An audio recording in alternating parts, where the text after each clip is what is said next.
Thank you. I now recognize the gentlewoman from New Hampshire for 5 minutes. Thank you very much, Mr. Chairman and Ranking Member Schrader, and thank you to all of the witnesses today. This has been a very enlightening hearing, and I appreciate the work that you do.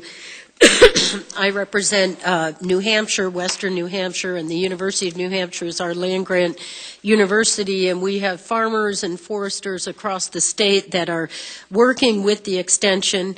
I wanted to mention to Ms. Hammock that I served on the board of the 4-H in New Hampshire a few years back, and I'm very impressed by the program.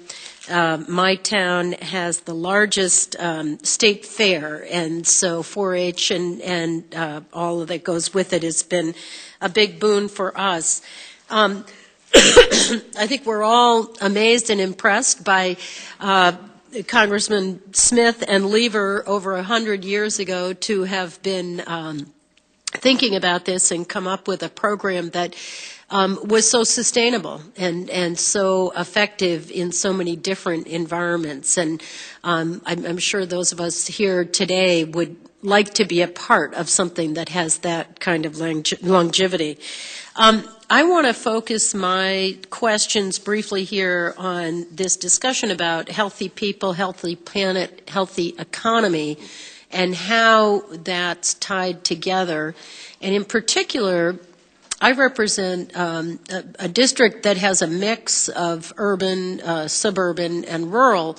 But the challenge for me, and this came out during the Farm Bill, is that it's the rural areas where we tend to have the challenges with access to healthy food. And I find that somewhat distressing because this has happened over the course of my generation.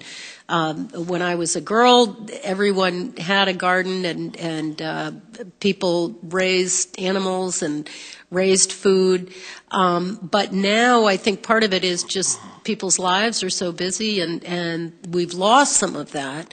And so I guess my question is directed at the panel, anyone that would like to respond on what we can do to fit healthy food back into people's lifestyles.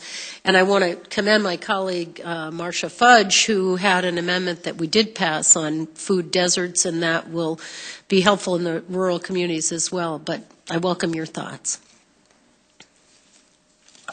Congresswoman Custer, indeed, as you said right towards the end of your opening comments, that we have the situation with food deserts in rural areas in a country where we know how to grow food. We can feed the entire world. And thus the mind-boggling situation that we've got these food deserts. And in part, it is the logistical aspects that we need to be addressing. Of food distribution that needs to occur as well, along with education, access to safe and secure food. These are things that our extension folks are really addressing. If you go across the United States, even within New Hampshire itself, the University of New Hampshire very clearly is addressing these sorts of questions of making sure that people that have no or less access to food, their needs are being met as well. One other example about this connectivity between healthy people, healthy planet, and healthy economy is University of New Hampshire has an excellent program that works on greenhouses. And greenhouse industry in New Hampshire is about a $250 million industry, and that employs about 12,000 people. And the work that's being done within greenhouses to grow crops, fruit and vegetables and things like that, and incorporated into that is more effective and efficient means of energy use. Yep. And so there's a 10 to 15% reduction in the cost of energy producing these healthy foods that now is being made available for distribution, and it creates jobs as well. Great, thank you. Excellent example. Yes, Mr. Reed. Yeah, Mr. Chairman, Congresswoman Custer. I often use healthy planet, people, and economy to sort of help frame conversations because you might recognize them as the pillars of sustainability, that they're all interdependent and we need to work on all in order to advance kind of social welfare.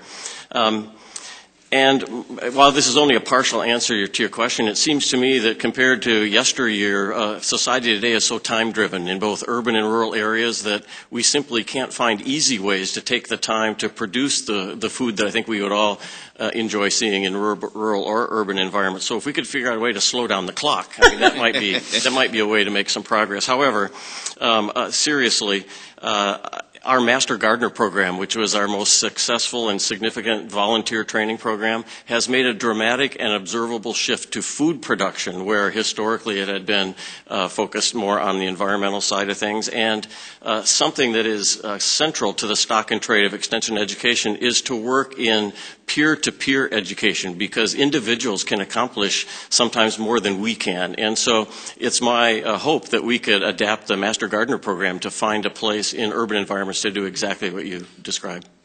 Thank you. My time is up, and I have a guest from the food bank, so I'm going to have to step out. But thank you so much for your testimony. Appreciate it. Thank you, Mr. Chairman. Thank you, ma'am. And before